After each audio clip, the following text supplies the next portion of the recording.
Nemusíš tomu věřit. Kdysi se svešel semhle.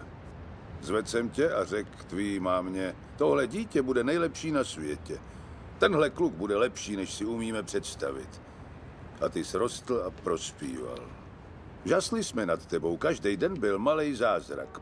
Pak nastal čas osamostatnit se, vykročit do světa sám za sebe. Jenže někde na té cestě ses změnil. Nebyl jsi sám sebou. Od lidí kolem si nechal nakukat, že nejsi tak dobrý.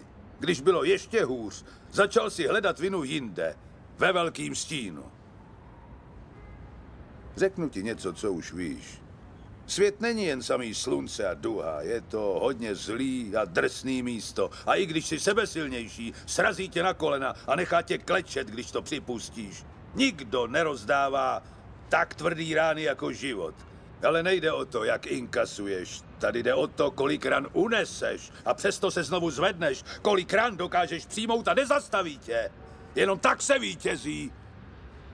Chce to znát svoji cenu a jít houževnatě za svým, ale musíš umět snášet rány a ne si stěžovat, že nejsi tam, kde jsi chtěl a ukazovat na toho nebo na toho, že to zavinili. To dělají zbabělci a to ty nejsi. Jsi lepší, pamatuj.